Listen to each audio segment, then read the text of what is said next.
सुरुवात करतो एका राजकीय बातमीनं। एक तरी चूक दाखवून द्या, मंत्रिपदासहित राजीनामा देईन असं भरत गोगावलेंनी म्हटलंय। तर रायगडच्या पालकमंत्री पदावरून गोगावलेंनी तटकरेंना हे आव्हान दिलंय। तुम्ही व्यवस्थित राहिला असतात तर आम्ही विचारही केला असता असंही गोगावले यावेळी म्हणाले।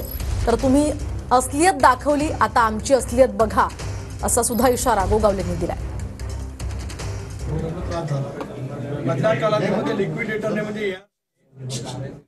खासदारकीच्या वेळेला आज माझ्या या लाडक्या बहिणींच्या समोर सांगतो, मंत्री पदासहित जर राजीनामा नाही दिला तर दोन बापाचा हा माझा चॅलेंज आहे। आमचा त्यांनी सांगितलेत ना, आमच्या चुका त्यांनी दाखवून द्यावी, एक तरी चूक आमचा दावा आहे। आम्ही असं काही मागत नाही, तुम्ही जर व्यवस्थित राहिला असतात तर आम्ही त्याचा पण विचार केला असता, ह्यानेच आम्हाला समजवलं असतं। परंतु तुम्ही जी काही तुमच्या आता असलियत दाखवली, आता शेट्टी सांगितलंय, आता आमची असलियत काय ती बघा। कारण आमची पद्धत आहे, पाय लागला आम्ही पाया पडतो, जाणून बुजून कोणाला पाय लावत नाही। पण आम्हाला जर कोणी पाय लावायचा जाणून बुजून प्रयत्न केला तर बाकी त्याचा जय महाराष्ट्र केल्याशिवाय राहत नाही, हा आमचा पण शब्द आहे। भरत शेटने असं विधान करणं मलाच खरं तर कळू शकलं नाही।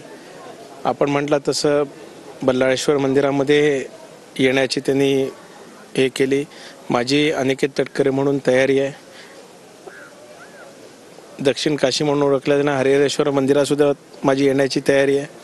महाडला यायचं असेल तर वीरेश्वर मंदिरात येण्याची तयारी आहे। अलिबागला यायचं असेल तर कणकेश्वर मंदिरात येण्याची माझी तयारी आहे। ज्या माणसासाठी आम्ही रक्ताचं पाणी केलं, तन मन धन आम्ही सर्वस्व पणाला लावून या महाराष्ट्रात एकमेव सीट निवडून आणण्याचं काम हे आम्ही मंडळींनी केलं।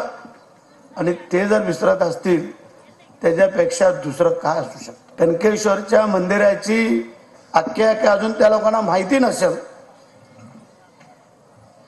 तर तशी जर तयारी असेल तर महेंद्र शेठ, राजाभाऊ आणि महेश आमची तयारी आहे।